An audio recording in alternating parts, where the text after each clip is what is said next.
ka ngọzi nke onye nwe anyị Jesu Kristi na ịhụnanya nke Chukwu na ịdịkọ n'otu nke mmụọ nsọ na-enye n'iru n'ụwa niile.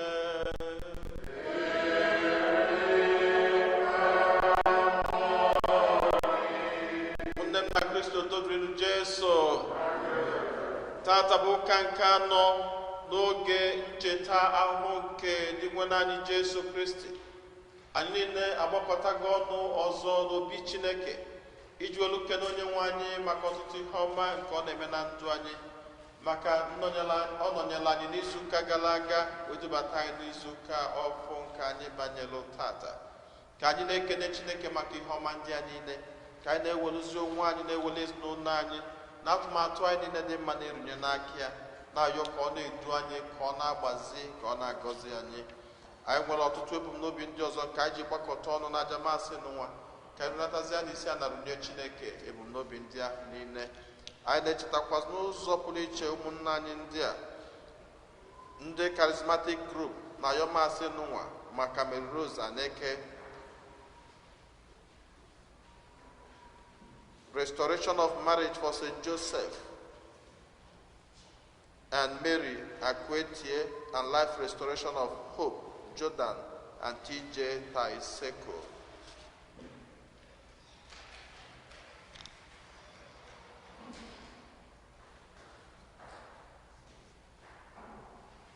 Ụmụnna, ka anyị kwado onwe anyị nke ọma maka nnukwu eme nke Eucharistia n'ụwa site n'ikwupụta njọ anyị.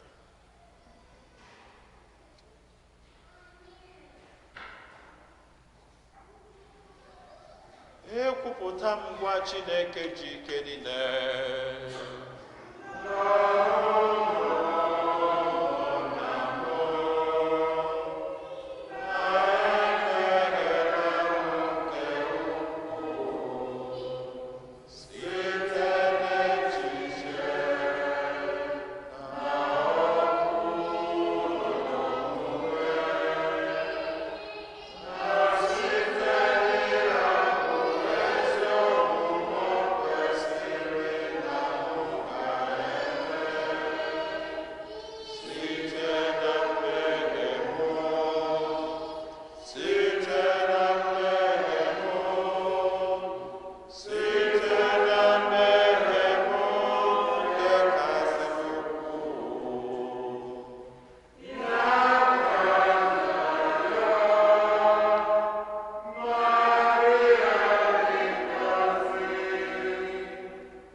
Chineke ji ike niile mere anyị ebere, gbaghara anyị njọ anyị, duru anyị na ndụ ebe.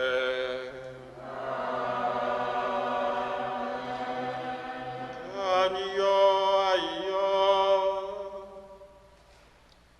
Chineke onye ebere, i sitere na okwu ọnụ gị bụ nwa gị were ụzọ dị ịtụnanya mee ka gị n'ụwa dị mma ọzọ. Anyị na-arịọ gị mee ka anyị bụ ndị otu Kristi were ịhụnanya na-ekpo ọkụ n'okwukwe dị ndụ na-akwadosi ike maka emume nke na-abịanụ. Anyị yọrọ nke a site na dị nwe anyị Jesu Kristi nwa gị, onye gị na ya dị ndụ na-achị n'ịdịkọ n'otu nke mmụọ nsọ, otu Chukwu site n'ụwa ta ụwa niile.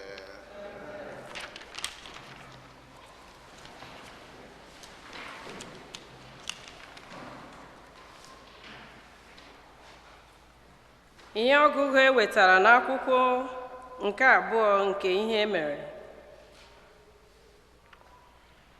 Ndị isi nchụaja niile na ndị mmadụ mere njọ, kwuru njọ mekwasị n'elu mmehie ha niile, bịakwa na-eme arụ niile nke ụmụ mba ndị ọzọ, bịakwa na-eme arụ niile nke ụmụ mba ndị ọzọ na-emerụkwa ụlọ nsọ nke onye nwe anyị doro nsọ na Jerusalem. Onye nwe anyị Chineke nke nna nna anyị ha buru ụzọ si n'ọnụ ụzọ ndị ozi ya dị iche iche na-ezigara ha ozi, na-akwụsị ya akwụsị n'ihi na ọ chọrọ ịzụpụta ndị nke ya n'ụlọ nsọ ya. Ma ha jiri ndị ozi Chineke mere ihe ọchị, nupụkwa isi n'aka a dọrọ ha na ntị. Ha jiri ndị amụma ya mee ihe ọchị wee ruo mgbe iwe nke Onyenwe anyị lara elu karịa n'ebe ndị nke ya nọ, nke na o kweghị ogbugbo. Ọ bịa were eze ndị Kaldia buso ha agha, onye gbusiri ụmụ okorobịa ha n'ebe kacha nsọ nke ụlọ nsọ, nke na o nweghị onye ọnwụ hapụrụ, ma ụmụ okorobịa ma ụmụ agbọghọbịa, ma okenye ma onye na-ala ezumike nka. O were ha niile nyefee eze ndị Kaldia n'aka. Ndị iro ha bịara were ọkụ sure ụlọ nsọ Chineke, kwatuchaa mgbidi Jerusalem, surekwa ụlọ eze ọkụ, bịakwala ihe dum bara uru na Jerusalem n'iyi. Nebukadneza buru ndị mma agha gbufuru laa Babilọn. Ebe ahụ ka ya na ụmụ ya jiri ha mere ohu wee ruo mgbe alaeze ndị Peshia were ike ọchịchị. Ihe niile ndị a bụ ihe mere iji mezuo okwu Onyenwe anyị si n'ọnụ Jeremaya kwuo sị, wee ruo mgbe ala weghachiri ụbọchị ezumike fulara ya, n'oge niile ahụ ọ tọgbọrọ n'efu, ọ ga-edogide ụbọchị ezumike asọ ruo 17. N'afọ mbụ nke Sairọs eze Peshia, iji mezuo okwu ahụ Onyenwe anyị siri n'ọnụ Jeremaya kwuo, Onyenwe anyị kpalitere mmụọ nke Sairọs eze Peshia ka o tie iwu, depụta ya ebe mmadụ niile ga-ahụ ya n'ala eze ya gburugburu. Chineke nke eluigwe enyela m alaeze niile nọ n'elu ụwa. O nyela m iwu ka m wuoro ya ụlọ nsọ na Jerusalem nke dị na Juda.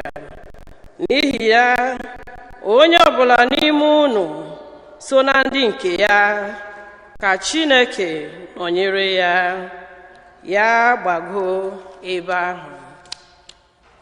Okwu nkọsabuwa.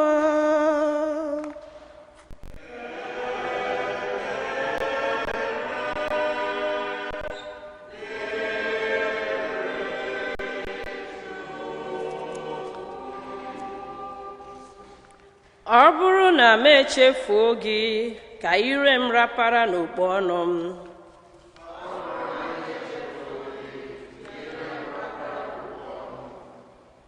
Na agịga mmiri Babilọn ka anyị nọdụrụ ala na-akwa akwa mgbe anyị chetara Zayọn, na alaka osisi toro n'ala ahụ ka anyị kụkwasara ụgbọ akwara anyị. Ọ bụrụ na ọnụ m echefuo gị, ka ire m rapara n'okpu ọnụ m. N'ebe ahụ ka ndị dọtara anyị n'agha gwara anyị ka anyị bụọrọ ha abụ. Ndị na-emegbu anyị gwara anyị ṅụrịba na ọṅụ, bịakwa sị, bụọrọ anyị abụ Zayọn. Ọ bụrụ na ire m chefuo gị, ka ire m rapara n'okpu ọnụ m. Ma olee otu anyị ga-esi bụọ abụ Onyenwe anyị n'ala mba ọzọ? Jerusalem, ọ bụrụ na m echefuo gị, ka aka nri m kpọnwụọ. Ọ bụrụ na m echefuo gị, ka ire m rapara n'okpu ọnụ m. Ọ bụrụ na m aghara icheta gị, ka ire m rapara n'okpu ọnụ m. Ma ọ bụrụ na m ejighị Jerusalem mere isi aṅụrị m. Ọ bụrụ na ị na-echefuo gị, ihe ọgụgụ ewetara n'akwụkwọ ozi Pọl dị nsọ degara ndị Efesọs. Chineke bara ụba na amara n'ihi na ịhụnanya ya n'ebe anyị nọ ebuka. Ọ bụrụgodị mgbe ahụ anyị nwụrụ anwụ site na njọ anyị, Chineke kpọbatara anyị na ndụ n'ime Kristi. Chineke ji amara zọpụta unu n'ime Kristi Jesu. Chineke mere ka anyị na Kristi soro bilite n'ọnwụ, bịakwa nye anyị na ya ọnọdụ n'eluigwe, nke bụ iji gosi ndụdụgandụ niile na-abịanụ site n'imere anyị ihe ọma dị egwu n'ime Kristi Jesu, na amara ya anaghị agwụ agwụ. Ebe ọ bụ na ejiri amara zọpụta unu site n'okwukwe, na ọ bụghị site n'ike nke aka unu, kama site n'onyinye amara Chineke, na ọ bụghị site ihe ọbụla unu metara ka mmadụ ọbụla ghara inye isi. Anyị bụ ọrụ aka nke Chineke kere n'ime Kristi Jesu, ka anyị wee na-ebi ụdị ezigbo ndụ ahụ Chineke kwadoro anyị n'isi mbido na mmadụ ga-ebi. Okwu nkosabụwa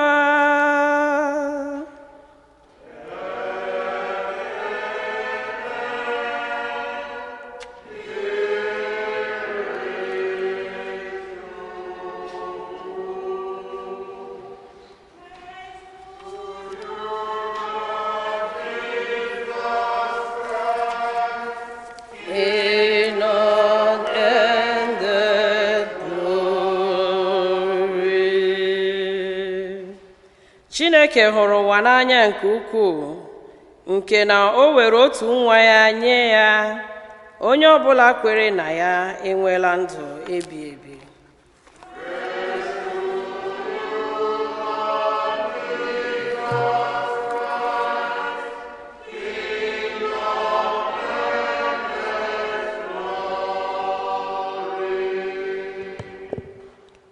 Onye nwe anyị na onye elu nọ,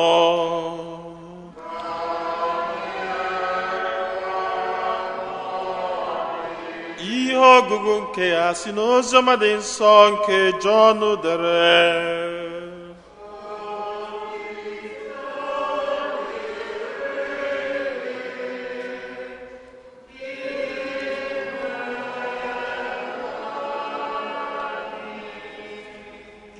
Jesu gwara Nikodemus, dịka Mosis si welie agwọ elu n'ime ọzara, otu ahụ ka a ga-esi welie nwa nke mmadụ elu, ka onye ọbụla kwere na ya nwee ndụ ebighị ebi.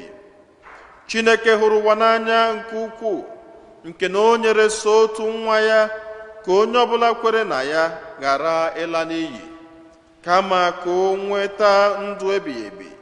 N'ihi na Chineke eziteghị nwa ya n'ụwa ka ọ mawa ikpe, kama ka ọ zọpụta ụwa.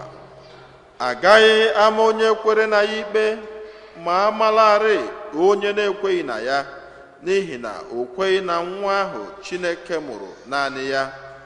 Nke a bụ ikpe ọmụma onye ahụ bụ ihe abịala n'ụwa, ma ndị mmadụ hụrụ ọchịchị n'anya karịa ihe, n'ihi na omume ha jọrọ njọ. Onye ọbụla omume ya jọrọ njọ na-akpọ ihe asị, ọ dịghị abịakwute ihe, kama ka a ghara ime ka ajọ omume ya pụta ihe. Ma onye na-eme ezi omume na-abịakwute ihe ahụ, ka ezi omume ya were pụta ihe, n'ihi na o mere ya n'irubere Chineke isi. Oziọma nke osebụwa.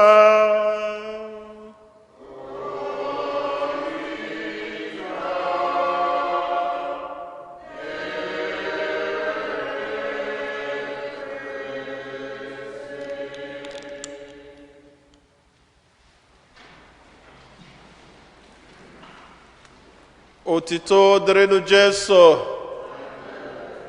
onye jisi ike. nnọọnụ na obi Chineke onye fụrụ anyị n'anya, onye anyị na-efe ofufe mgbe niile. Tata bụ ụka nke anọ n'oge nke Lent. Obere ajụjụ mbụ, kedu ka Lent anyị dị? Anyị ọ ka na-emezikwa ihe niile nke anyị kwere Chineke na nkwa n'oge Lent nụnwa? Anyị ọ ka na-azọnyezikwa ụkwụ anyị ọfụma etu anyị si kwe Chineke nkwa na anyị ga-azọnye n'oge Lent nụnwa? Omume anyị niile ọ ka dịzikwa etu anyị gwara Chineke na anyị ga-esi wee mee n'oge Lent nụnwa? Ọ bụrụ na omume anyị adịghịzi etu ahụ anyị kwe Chineke nkwa, anyị ka nọ n'ụka nke anọ. Anyị ka nwekwazili izu ụka abụọ na ụma anyị ga-enwe tupu anyị azọbanye ụkwụ na oge nke Ista. Ndị be anyị sị na ọ bụrụgodị na anụ gbaba ajọ ọsọ, ọ bụrụgodị ọdụ ka egbubili ya. Ya bụ ọ bụrụgodị na imechara ya ọfụma the whole 40 days, at least 14 days to 21 days, nwere ngọzi ọ ga-eweta alụ gị. Ya bụ ka uche anyị na mmụọ anyị rapụ ịpụ n'oge anyị nọ na ya, ka anyị na-echetakwa mgbe niile na anyị ka nọ n'oge Lent. Tata dị nwe anyị Jesu Kristi na-egosipụta anyị n'ụzọ pụrụ iche na ife bụ ndụ. Ife bụ ndụ, light. Ọchịchị bụ ọnwụ, darkness. Mgbe na-ajụ anyị niile nọ n'ụka n'ụwa, ife na ọchịchị kedu nke ka mma? Anọkwa m n'ụnụ. Ife. Ihe ị ga-eji wee ma eziokwu na anyanwụ abatago n'ụka n'ụwa, mana isigodo oke ngwa ka anyị were sọsọ anyanwụ mechiche ebe ọfụma, gbanyụsi ọkụ niile a. O nwere ka ọ na-adị n'anya, maka echeta na mgbe nna eyile akwa, o nwere ka ọ dị Samueke n'anya, ọmabata sị m, Fada, ka ezi nke nna eyile akwa na ọchịchị. Because darkness repels, but light attracts. Ife. Echeta m mgbe anyị dị n'ụma, ma mgbe m dị n'ụmụaka, anyị jere ụlọ Krismas. Enwelu ndị enyi m njeli nọnyelu. Anọgidezia m, ọ na-akụ 7 o'clock, nọgide ọ na-akụ 8 o'clock. Ịmago onye ya na ụmụ ọgbọ ya nọ na-akọla akụkọ, na-enwe aṅụrị. Ọ na-akụ 8 o'clock, 8:30. Etu village na-adị, by 8:30 onye ọbụla anakpụsigo. So mgbe m ji welpụtazia n'ilo, ọ bụrụ na ọchịchị agbago, even though na obele anyanwụ na-acha, mana maka na ọ bụ naanị m na-aga ije, ụjọ onye na-aga n'ọchịchị naanị ya, gagide enwere ụlọ ebe enili mmadụ, mana ha nili onye ahụ n'ebe ilo. Ngafe ụlọ ahụ, anya m afụra ebe ahụ enili mmadụ, ụjọ ma mara ebe o si bịa m na-arụ. Gakata ọnọkata, ọ dị m ka enwere onye na-eso m n'azụ, n'anya n'azụ. Ọ dị nka mfụrụ mmadụ ozugbo ahụ, m wepụ ọsọ. Gịnị na-achụ m ọsọ? Na-eche m onye ahụ nwụrụ anwụ fụrụ m ka m na-agafe, mapụtazịa na-eso m n'azụ. Ịmago nwatakịrị, agbagidezia m ọsọ, gbagide. Ana ịma ụdị ọsọ nke ahụ bụ ị na-agba ya, ị na-ada, ị na-eme gịnị? Ị na-ekuni. Maka ịgbagide, ana village ada adịson level, so enwere ike gbagide daa n'ime ofu slope, tọnụ onwe gị n'ala, ịtọnụkwa ozugbo ikunikwa na-abọchakwa ọsọ. Agbagide m ọsọ ahụ, ike gwụ m, nkwụsị, na-asị oke na m agbanarụ gị. Ngatụkwa ije, nekwa anya n'azụ, ọ dị nka ihe ahụ ọ na-eso m, mfepụkwa ọsọ ọzọ. Why was I running? Because of fear of darkness. Mana ọ bụrụ na ụdị ife a dị n'ile ahụ, aga m agba ọsọ. Mma agba ụdị ọsọ ahụ maka na mfụrụ anya bụ ife, enwe ihe na-eso m n'azụ, eme m gịnị? Eneme anya. ana nnere anya afụ m ihe ahụ, ọ bụgodị nọọ ihe ị ga-abanwu ọgụ ikweluzie n'ọgụ kama si tigbube gị, mana maka na ọ bụ ọchịchị a na-enwere onye n'ebe ahụ, ọsọ wee ba m n'ụkwụ. Ife na-enye ndụ, ife bụ ezi omume, ọchịchịrị bụ ajọ omume. Ewegosi anyị n'ihe ọgụgụ nke mbụ, mgbe Solomon lụchara ụlọ nsọ Chineke, o dozichara ya ọfụma, donyesia gold, it was so beautiful. Ndị mmadụ wee bịa ya na-efe Chineke, na-ekpelu Chineke ekpele. Emegide ndị mmadụ, akwụkwọ nsọ si ebe anyị gụrụ taata wee sị na ndị mmadụ turned into infidelity upon infidelity. Ndị mmadụ wee bido mejọba Chineke n'ụzọ dị iche iche. Uche ha bụrụ kedụkwa n'ebe Chineke nọ. Ịma na mgbe ụfọdụ ihe na-adịle mmadụ mma, o chefuo na Chineke na ya. Anyị nekwa anya efu na mgbe anyị ji achọ Chineke rinne bụ enwe mgbe anyị nwelụ mkpa anyị achọba Chineke, mana ihe dị mma uche mmadụ apụọ n'ebe Chineke nọ. Mgbe ụfọdụ inu onwe gị anya efu na mgbe ụfọdụ ịchọ ịlarụ ụla, ọ bụ na arụ dị gị ihe niile dị ọfụma, ịdina n'ime gịnị ịlarụ ụla. Mana ọ bụrụ a na-afọ n'alụ gị, isi na-awa gị, anya na-egbu gị, eche ịlarụ ụla, gịnị ka ị ga-eme? Ihe dinana ime dinana, ị ga-eburugodo ụzọ yọba Chineke, ngwa na ị na-achọkwa ịlarụ ụla tata, biko ya mekwalụ gị ebere ka ịlarụ ụla, ka ime gịnị ka itetakwa echi.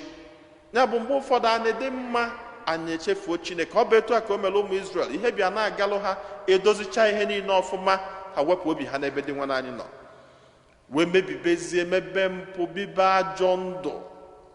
Oke iwe wewee Chineke wee nepụrụ ha anya, maka na ọchịchị dị anya Chineke ha adị ebe ahụ, mana ife dị Chineke nekwasị anya n'ebe ahụ. Ka anya bụ ọchịchị bịalụ, Chineke nepụrụ ha anya. Eze Nebukadneza wee chịrị ndị agha welu bakwute ụmụ Izrel, welu tipịachaa ha niile.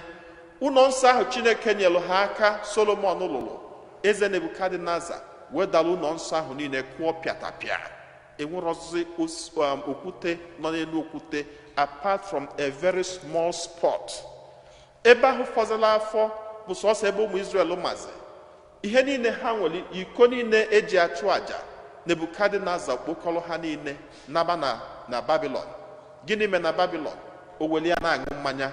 Iko ọ bụ naanị ndị ụkọchukwu na-eji achụrụ Chineke aja. Ọ bịa ka Nebukadneza na ndị nwunye na ndị concubine ya ji wee na-aṅụ mmanya. Igbe ọgbụgba ndụ ha pịtọsịcha ha niile. Ihe niile ụmụ Izrel ji welu kweta na ha bụ ndị nke Chineke, Nebukadneza mebicha ha niile. Maka gịnị? Na ndị mmadụ ji ewele ọchịchị karịa iwere ife nke Chineke na-eweta. Mana n'ikpeazụzi, Chukwu wee si n'aka onye a na-akpọ Cyprus wee zie nnukwu ozi. Mgbe ọ fụrụ na ndị mmadụ etibeghị aka n'obi ha, ọbịa bụ ihe anyị na-eme n'oge Lenti nụnwa, oge anyị ji eti aka n'obi si mia kopa, mia kopa, mia maxima kopa, site na mmehie m, site na mmehie m, site na mmehie m nke karịsịrị ukwuu. Mgbe ndị mmadụ tibezila aka n'obi yọba Chineke mgbaghalụ, one of the things ha melụ bụ na ha jelu na the remnant of the wall, the remnant of the temple of Jerusalem, ebe ahụ fọrọ afọ Nebukadneza emebiro, ha wee jee ebe ahụ bikwasa aka ha. Ọnya ka anyị gụrụ n'abụ ọma tata, if I forget you, O Jerusalem, let my right hand wither, let my tongue click to my mouth. Na ọ bụ na nchefuo gị Jerusalem, ka aka nni mkpọnwụọ, ka ile m tapara na akpọ m. Ha wee jee belu Chineke akwa. Chineke wee si n'aka eze Cyprus wee zọpụta ha. Ụmụnne m na Kristi, n'oge Lenti nụnwa ka anyị ji n'onwe anyị anya. Ekwuru m ya na mbido wee sị, oge Lent abụrụ oge iji asị na ọ bụ onye a na-eme, na ọ bụ onye a na-achọ gị okwu, na ọ bụ onye a na-emegide gị, na ọ bụ onye a mere na ị nwere ezigbo okwukwe, na ọ bụ onye a mere na ị na-efe Chukwu, na ọ bụ onye a mere na ị na-eso okwu. Achọzi na onye ọ bụ, chọba onwe gị. Nenebe onwe gị anya, enenezi na onye ọzọ. Ọ bụ oge anyị ji enebanye onwe anyị anya, jụọ onwe anyị, kedu ka adị m mma mụ na Chukwu dị? Kedu ka mụ na Chukwu si nọdụ? kedu ka m si efe Chineke ofufe? Echetalụ m na enwelụ mgbe nkọbụla akụkọ ebe a, mgbe ofu nwoke a na-akpọ nwelụ filling station a na-akpọ Besol filling station. Mgbe ahụ nwoke a si na ya fegide Chukwu, yọgide Chukwu ayịyọ, na-abịa Chukwu nso mgbe niile, mana ihe niile ọ na-ayọ Chineke, obi na-agwa ya na ya ada enweta ihe ya na-ayọ Chineke. O wee si oke na ihe ọzọ ya ga-emezi bụ ka ya jee bakwuru ekwensu. O wee decide ya to go and join darkness. Gịnị ka o melụ? He went into an occult world, developed a very hard life of its own, and very deadly in the concept of people. And part of the things so donate according to the time, but no donate mamia, he had to sacrifice his mother to build up, to protect himself. Yana ka o wee nwee ike chụọla ekwensu aja. Ka o mesịrị ihe ndị a niile, yes, of course, o mesịrị kpata ego, maka na ekwensu na-enye onyinye, mana onyinye ekwensu bụ gịnị? Weta isi bịa were isi. Onyinye ekwensu can never be good. Onyinye ekwensu can be very flashy. Onyinye ekwensu can look nice, but it can never be good. Besol enwegide ihe ahụ, ụdị ego ebịa bụ nnukwu ibu, ndị TV na-eme interview, o wee sị na ya da ejezi ụka, a na-enwerozi ihe ya ji Chineke eme, na mgbe ya yọọ Chineke ayịyọ na Chineke enyere ya, ya yọọ ekwensu nye. Fine, ekwensu enyezie, but for how long? It didn't take time. Piam, piam, piam, piam, piam, piam, piam. Nke Besol gwụ. Ma filling station ahụ, ma ego niile ahụ, ma unu ahụ niile ọlụ jụrụ ụmụ ya legide unu ahụ, ụfọdụ n'ime ha hele nwụọkwu die. Anyị ha ji erenwuri ya bụ na ụfọdụ n'ime na ndị mmadụ believe na ndị mmụọ na-apụta na ya n'abalị. So people couldn't even buy some of the property. People ran. Ndị golo ego ụfọdụ kutuo ya kutuo because na ha believe na enwere ihe oni na ana mgbe ọ na-eme the foundation of the house. There is no way darkness can be greater than light. Ọ bụ dị nwe anyị bụ ife. Ọbịa ka anyị ga na-achọ mgbe niile. Oge Lent nwa bụ oge Chineke na-emepe anya anyị ka anyị jụọ onwe anyị, ọ bụ ife ahụ ka m na-achọ ka ọ bụ ọchịchị? Etu aka ọ dịkwa n'ezinụlọ anyị ka anyị si nọlụ. Kedu etu mụ na nwunye m si dị mma? Ọ bụrụ na nsogbu na-adị n'ezinụlọ anyị mgbe niile, ihe o gosiri na ezinụlọ anyị ka nọ n'ọchịchị. Kedụzi ihe anyị ga-eme ka ife bata n'ezinụlọ nwa? Ọ bụrụ na mgbe niile na mụ na ụmụ m na-eso okwu ụtụtụ ehihie abalị, na onye kwuo ibi ya jụ, ihe omenu bụ na ọchịchị ka na-achị eze n'ezinụlọ nwa. Kedụzi ihe anyị ga-eme ka ife Chineke wee bata? Maka na ebe ife dị ka udo na-eme gịnị na-adị. Kedụzi ihe anyị ga-eme ka ife Chineke wee bata n'ezinụlọ anyị? Ọ bụrụ na ọ na-abụ ebe ọ bụ na m na-alụ ọlụ, tupu m na-alụ ọlụ ofu ọnwa, ọnwa abụọ, ọnwa ịtọ, ọnwa ịnọ, nsogbu adị, onye abụrụ ọgụ bịa, onye eburu ọgụ bịa, sọsọ ihe ị ga na-ekwu bụ na ha na-ehe eti gị, na onye ọbụla kpọchalụ gị asị. Akpọrọ gị asị n'ụlọ ọrụ nke mbụ, akpọrọ gị asị n'ụlọ ọrụ nke abụọ, akpọrọ gị asị n'ụlọ ọrụ nke ịtọ, akpọrọ gị asị n'ụlọ ọrụ nke ịnọ. Kedụzi ihe imere onye ọbụla ji akpọ gị asị in different spots, and none of them is connected to the other? Lent anụnwa ka anyị ga-anọzi ana jụọ onwe anyị, why is it happening like that? Kedu ụmụ ihe nwere ike ịgbanwe ka anya bụ ife Chineke welu bata na ndụ m? Ya bụ ụmụnne m na Kristi, oge Lent nụnwa bụ oge anyị ji achọ ka ife na amala Chineke gbaa anyị okirikiri, ka mmụọ nke ọchịchị gbata aka. Ya bụ ka anyị yọọ Chineke n'oge Lent nụnwa ka onye anyị mmụọ nke ife, mmụọ nke na-akasi anyị obi, mmụọ nke ga na-edu anyị mgbe niile, ọbụnadị mgbe anyị chelụ na ihe ada agacha ọfụma etu anyị chọrọ. Ka ife Chineke ahụ tie anyị aka n'obi, ka anyị wee nwee ike na-azọbanye ụkwụ, nwee ike dozie ihe niile mebiri emebi na ndụ anyị site na Kristi onye nwe anyị.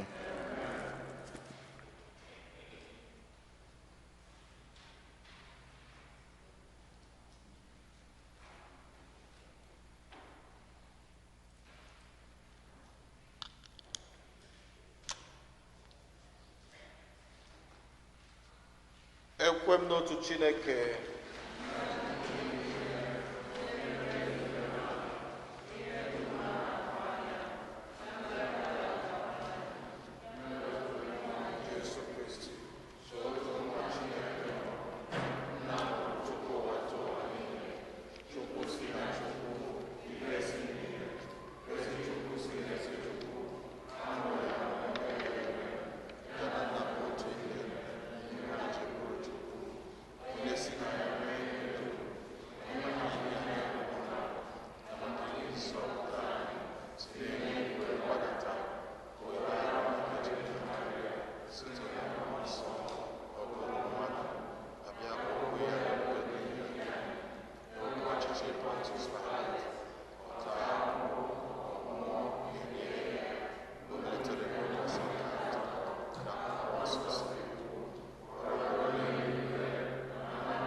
Ekpere nke ndị kwelu na mmadụ atọ ga-edu anyị n'ekpere. Chineke onye fụrụ anyị n'anya, anyị ewelugo ọtụtụ ọnọdụ anyị wee na-abịakwute gị n'ụbọchị tata, nwee nchekwube siri ike na ị ga-aza ekpere anyị.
Ka anyị runatazie isi ala runye Chineke anyị ebumnobi anyị ndị ọzọ, ka anyị chetakwazị n'ụzọ pụrụ iche pope anyị na nzukọ nsọ Katọlik, ndị ụkọchukwu niile, ndị brothers, ndị sista na ndị na-alụ ọrụ na nzukọ nsọ Katọlik, ka Chineke welụkwa amamihe welu na-achọ ha niile mma.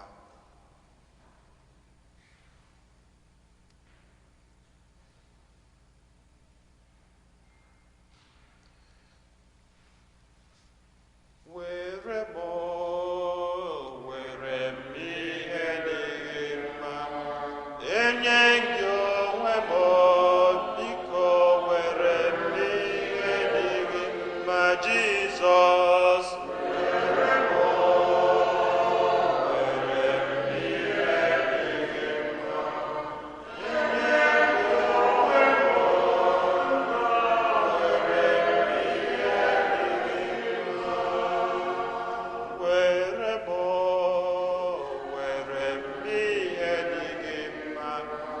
enye gị ndụmọ biko were ya n'ihe dị gị mma Jizọs.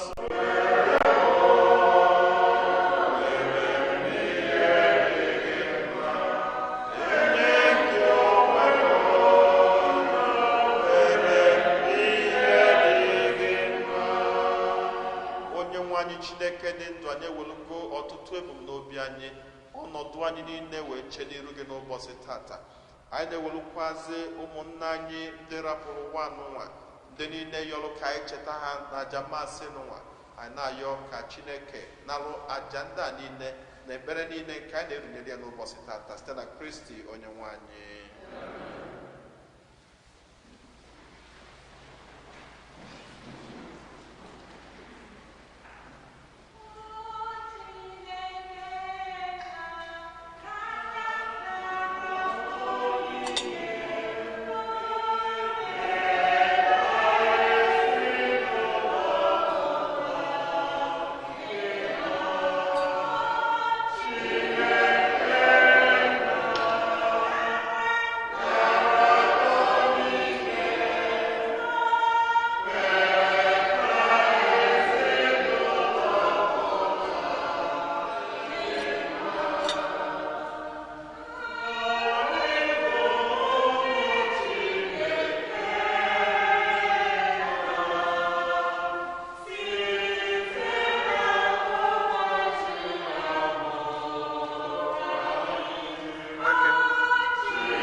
Ọbanụ ụmụnna m ka aja mụ na unu na-achụpụrụ ihe ga-asọ Chineke ji ike niile nara nụ.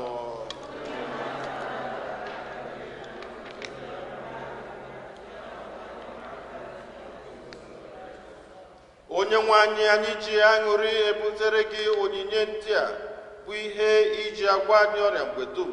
Biko anyị ji ume na-arịọ mee ka anyị jiri okwukwe dị ndụ na-esekpụrụ gị bịakwa na-efe gị n'ụzọ kwesịrị ekwesị maka nzọpụta nke ụwa. Ayọrọ nke a site na Kristi onye nwe anyị. Onye nwe anyị na onye elu nọ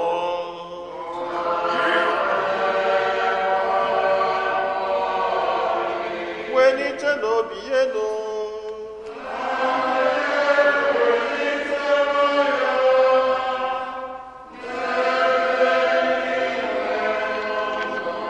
ka anyị nye n'ụdị nwere Chukwu anyị ya ekene.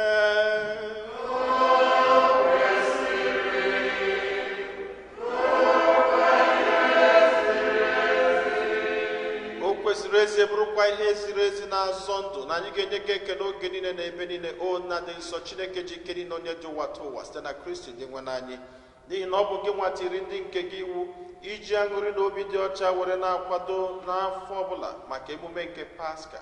Ọ bụ site n'itinye obi anyị n'ekpere na ọrụ nke ịhụnanya na site n'isonye ugboro ugboro n'emume niile nke nzukọ ji do anyị nsọ ka anyị ji ejupụta na gracia nke ụmụ nke Chukwu.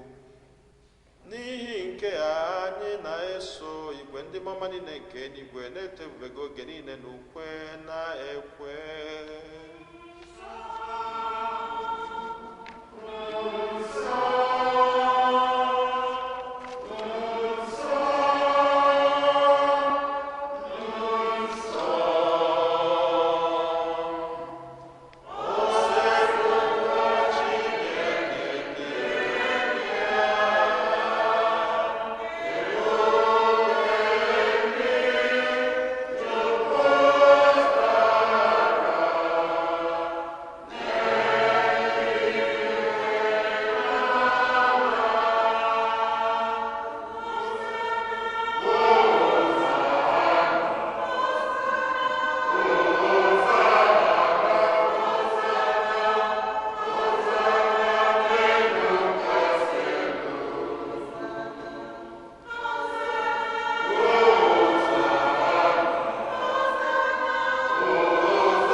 Nna anyị dị nsọ ezie sọ gị na-edo ihe dum nsọ, anyị arịọ ka ido niile ndị a nsọ site n'ịrụkwasị ha mmụọ gị ka ha wee ghọrọ anyị ahụ n'ọbara nke onye nwe anyị Jesu Kristi, onye bịara tupu edunia n'ọnwụ nke o jiri aka ya wee nara o were achịcha nye gị ekele n'otito, nyawa ya nye ya ụmụazụ ya sị, naranụ nke a rienụ ya unu niile, nke a bụ arụ m nke a ga-eduru nye maka unu.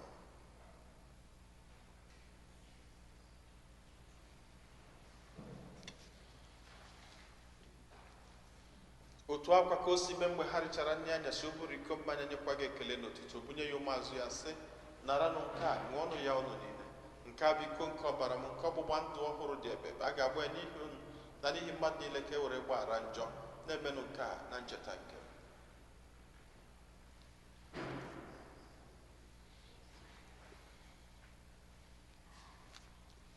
Ka anyị kwupụta n'ihe obi nke okwukwe anyị na-eme ugbu a.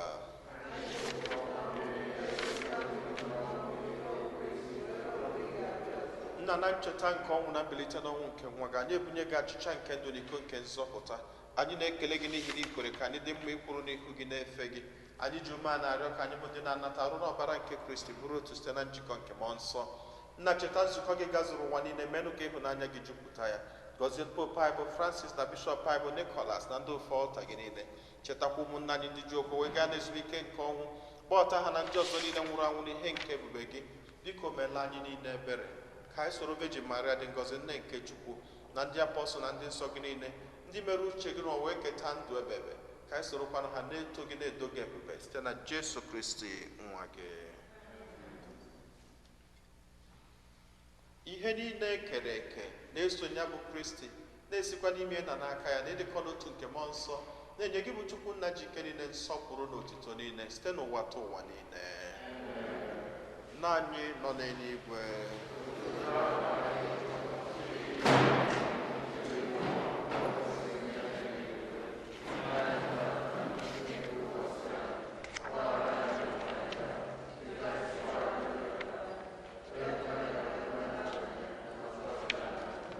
zọpụta anyị na-arịọ gị osebụ ụwa na-ajọ ihe niile, were ebere nye udo n'oge nke anyị site n'inye aka ebere gị ka ha zọpụta anyị niile na njọ oge niile, anyị were gbanahụ nsogbu niile, were nchekwube dị nsọ, na-atụ anya maka mbịaghachi nke onye nzọpụta anyị Jesu Kristi.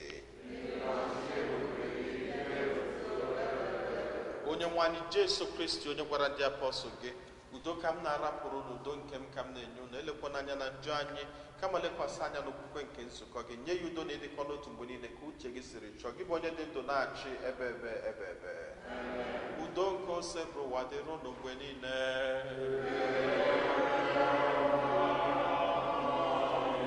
Kerịta n'onwe unu wee kene nke udo.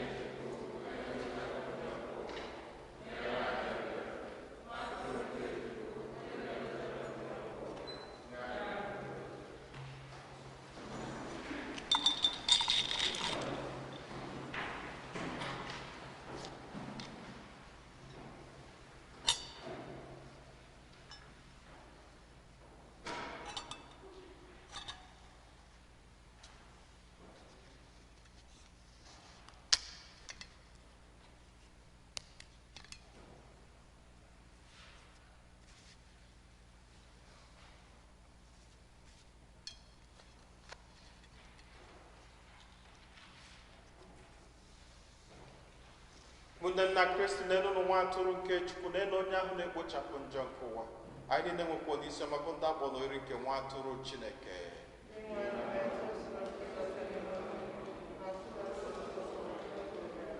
Ka arụ n'ọbara Kristi chekwaba anyị niile were na ndụ ebebe.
anyị ya ayịyọ.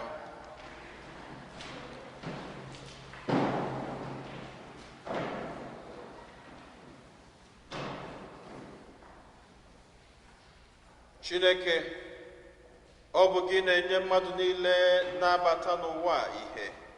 Biko were ebube nke amara gị hụnye ihe n'ime obi anyị, mee ka obi anyị jupụta n'ihe nke ezi omume gị, ka anyị na-eme ihe na-amasị ebube gị mgbe niile, bịakwa nwee ezigbo ịhụnanya n'ebe ị nọ.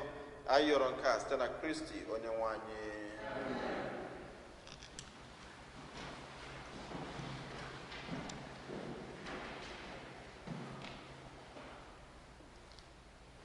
Otito dịrị Jesu. Otito dịrị Jesu.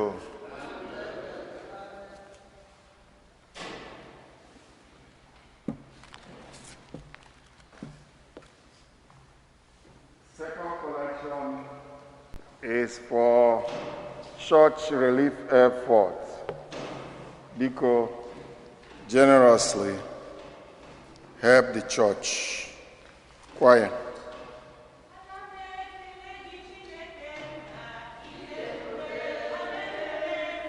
Idebube,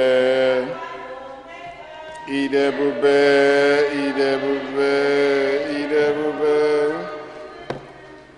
idebube, idebube, idebube,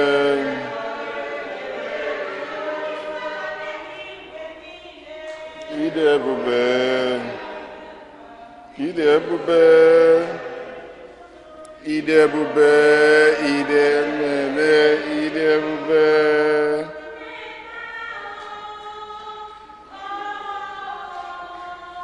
Imena.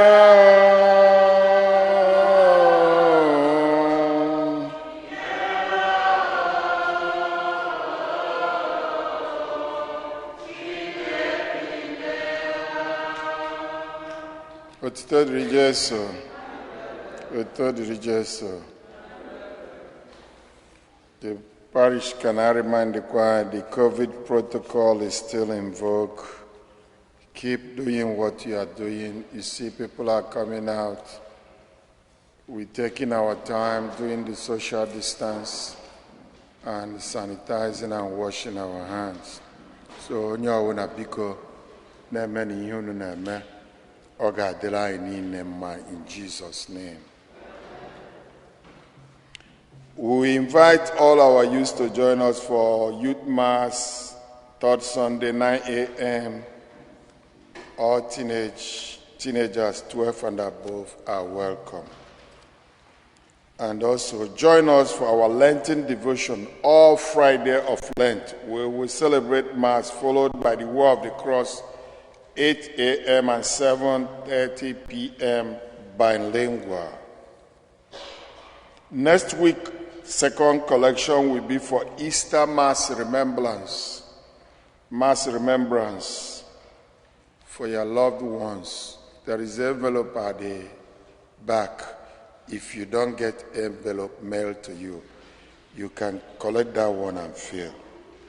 Because still, I can wear a lot of Lenten folders at the back of the church.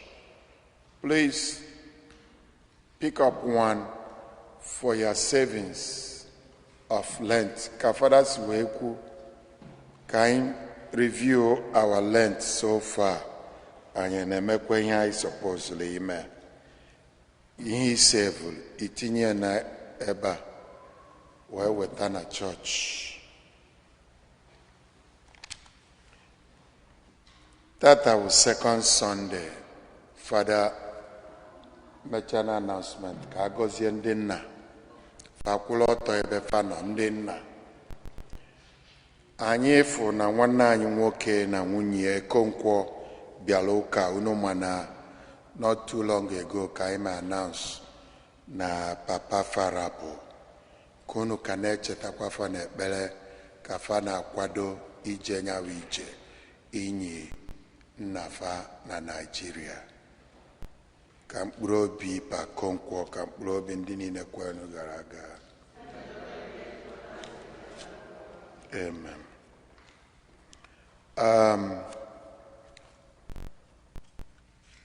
Biko enwe t-shirt ndị otu Fada Bennett fanele for the less mentally challenged people that are being taken care of. The t-shirt will be available at the back. My daughter will have it. It's just $15. I'm an t-shirt I brought $15, but donation towards the help of what they are doing. Like I said, they have a whole building right there. And the Ghana Street, picking up mental challenged people and housing them in that building and taking care of them, because support them. Anyị enwe ndị ọfụ. Okay. Anyị enwe birthdays, anniversaries. Otito dịrị Jesu. Ndị nna kwụrụ n'ọtọ ebe unu nọ.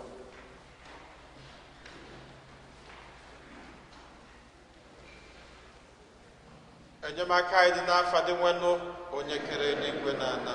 Chineke nna ji ebele dị ịfụnanya na-ekele gị n'isi ndị nna anyị niile ndị ji melụ ide nke ezinụlọ. Sọsọ amara gị ka anyị na-ayọ n'isi ha niile n'ofu n'ofu. Gọzie ha, gọzie ezinụlọ ha, gọzie atụmatụ ha niile dị mma, gọzie mbọ niile nke ha na-agba. Ndị nọ na nyanya nyekwanụ ha arụ isi ike. Ndị nọ n'obi mwute bịa tie ha aka n'obi.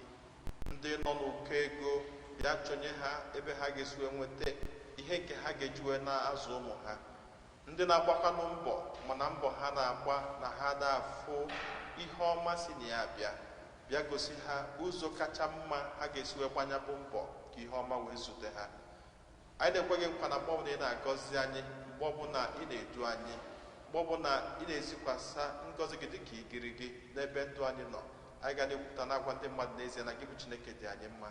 Anyị wee na-asị ka ị bịa gọzie ndị nna anyị niile n'ofu n'ofu n'afa Nna na Nwa na Mmụọ Nsọ. Udo dịrị unu. Just briefly before the closure, kemgbe ka nkene unu maka ọmarịcha flight anyị melụ.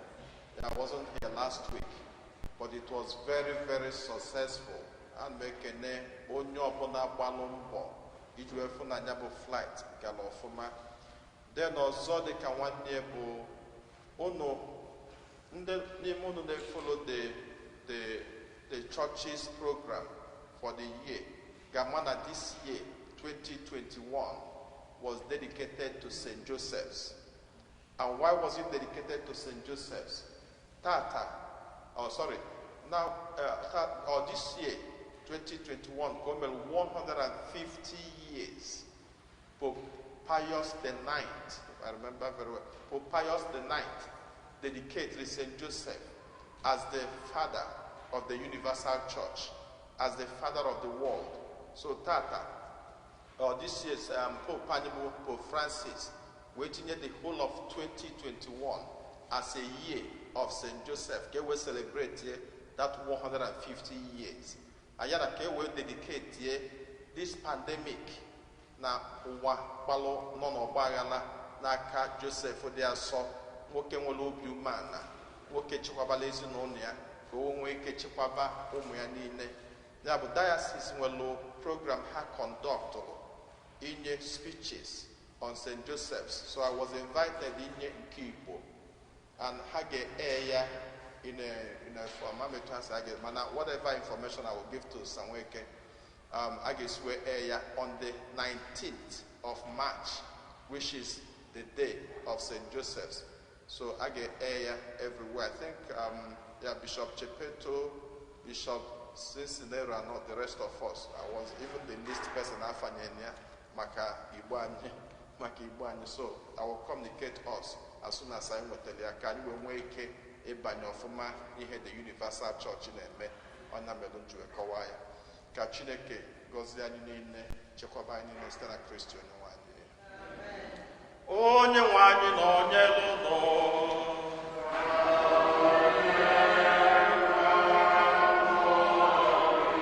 Ka Chukwu ji ike niile gọzie unu, Nna na Nwa na Mmụọ Nsọ.